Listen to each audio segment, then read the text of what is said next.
मेरे सामाजिक परिवार के सभी सदस्यों को राम राम। डोनाल्ड ट्रंप 9 वर्षों के बाद चाइना गए हैं, बीजिंग गए हैं। अब जाहिर है बीजिंग जाने के पीछे दुनिया इस वक्त उन्हीं की कमजोरी मान रही है। भले ही ये बायलैटरल रिलेशंस हैं, यूएस और चाइना दोनों सबसे स्ट्रांग नेशंस में से हैं, सबसे ताकतवर हैं, इसमें कोई हिपट नहीं है। अमेरिका के बाद अगर कोई दुनिया का ताकतवर देश है तो वो चाइना है। लेकिन चाइना ने पिछले कुछ वर्षों में जो घेरेबंदी की है, जो रणनीति अपनाई है, उसमें वो अमेरिका को लगातार बार बार मात देता दिख रहा है। अब भले ही ट्रंप ये कहें कि कोई ज़रूरत नहीं है हमें ईरान मसले पर चीन की, लेकिन सच यही है कि उनको चीन की ज़रूरत ईरान मसले पर भले नहीं हो, अपनी कंपनियों को बचाने के लिए ज़रूर है, और ये बार बार दिख रहा है। अब मेरे मन में एक प्रश्न आया कि ये जो दोनों देशों के राष्ट्राध्यक्ष मिल रहे हैं, इनके मिलने से सचमुच दुनिया का कुछ भला होने जा रहा है या सिर्फ और सिर्फ ये दोनों आपस में एक दूसरे का भला कर लेंगे? अब क्या कहा वो मैं आपको बताता हूं। शी जिनपिंग ने कहा US companies will have broader prospects in China. यानी ये मसला वहीं आ गया जहां से चाइना और अमेरिका की रिश्तेदारी नातेदारी शुरू हुई। दोनों एक दूसरे से लड़ते रहते हैं, जाहिर है ताकत बनाना चाहते हैं। लेकिन यह भी सच है कि थियानमेन चौक पर नरसंहार के बावजूद अमेरिकी कंपनियों ने चीन में जाकर अपना निवेश किया, बाजार देखा, अपने आप को ताकतवर बनाया, और चीन ने भी उनकी ताकत से ताकत हासिल की। अभी जो शी जिनपिंग कह रहे हैं कि ताइवान सबसे बड़ा मसला है, तो क्या अमेरिका ताइवान के मसले पर अपना रुख और पलटेगा, और ज्यादा वो उसको छोड़ देगा? ताइवान ने कहा है कि पूरे रीजनल स्टेबिलिटी के लिए थ्रेट है चाइना। अब चाइना जब डोनाल्ड ट्रंप जाते हैं तो अपने साथ अपने बिजनेसमैन का, अपने उद्योगपतियों का एक बड़ा समूह लेकर जाते हैं। जाहिर है वो समूह वहां संभावनाएं तलाशने गया है, काम तलाशने गया है, वहां बिजनेस तलाशने गया है। कहने को ईरान के मसले पर भी बात होगी और ताइवान के मसले पर भी बात होगी, लेकिन मूलतः ट्रेड और टेक्नोलॉजी इसी मसले पर बात होने वाली। और मुझे तो लगता है कि ये दो के दोनों अपना लाभ लेकर निकल जाने वाले हैं। दुनिया को जरा ये समझना चाहिए।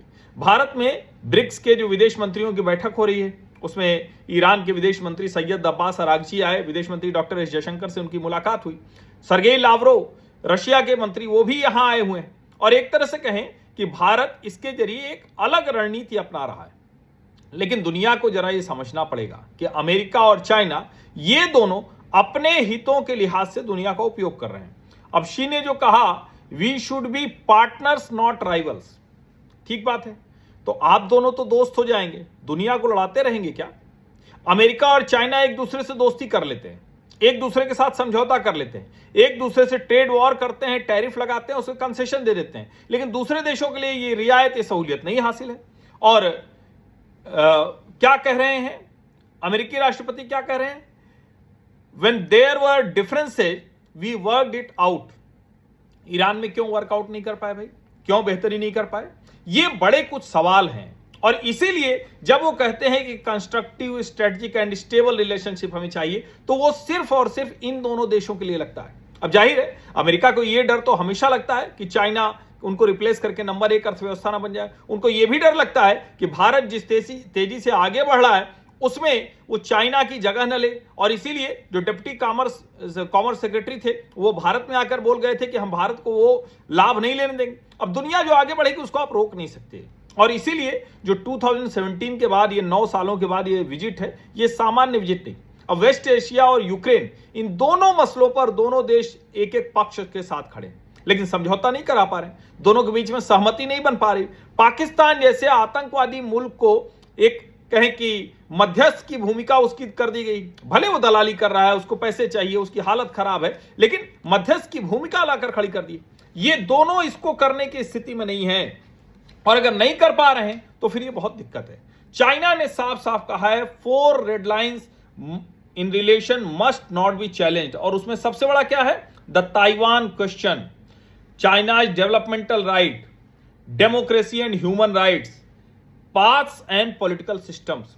इसको आप समझिए, वो साफ साफ कह रहा है ये 4 रेड लाइन है, और अगर इन 4 रेड लाइन की बात करें तो चाइना अपने लिहाज से डिक्टेटरशिप करेगा, वैसे ही जो वहां जो उइगर मुसलमान है उनके साथ अत्याचार करेगा, ह्यूमन राइट्स का वायलेशन करेगा, और अगर अमेरिका इन चीजों पर बात करेगा तो नहीं होगा। अब एक और मैं रिपोर्ट पढ़ रहा था, Trump team has more loyalists than China experts.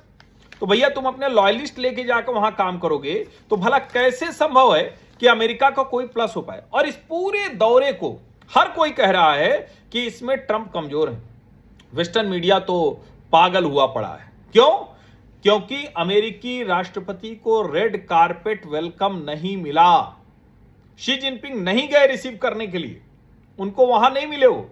और ये वेस्टर्न मीडिया इसको बार बार कह रहा है, बहुत सलीके से इसकी चर्चा हो रही। अब ये जो 2 दिन का दौरा है उसमें क्या कुछ निकल कर आएगा, आगे किस तरह की बातचीत होगी, टेक्नोलॉजी और ट्रेड पर क्या बात करेंगे, वो सब ठीक है, लेकिन मूल मसला वही कि क्या ट्रंप अमेरिका को बचाने की लड़ाई लड़ रहे हैं जो नहीं कर पा रहे हैं, और क्या शी जिनपिंग जो एक तरह से कहें कि कई बार लग रहा था कि वो आइसोलेटेड हो रहे हैं, साइडलाइन हो रहे हैं, वो फिर से अपना स्पेस पाने में कामयाब हैं। और जाहिर है इन सब के बीच में दुनिया के उन देशों को सोचना होगा जो युद्ध में हैं, संघर्ष में हैं, क्योंकि ये दोनों तो आपस में इस तरह से हाथ मिला लेते हैं कि दुनिया को अंदाजा भी नहीं लगता। दोनों एक दूसरे से लड़ रहे हैं, ऐसा नहीं कि नहीं लड़ रहे हैं भाई, कंपटीशन तो है ही, लेकिन अंत में दोनों अपने बड़े हितों के लिए समझौते कर लेते हैं और दुनिया को बड़ी मुश्किल में डाल देते हैं। ये जरा सोचिए।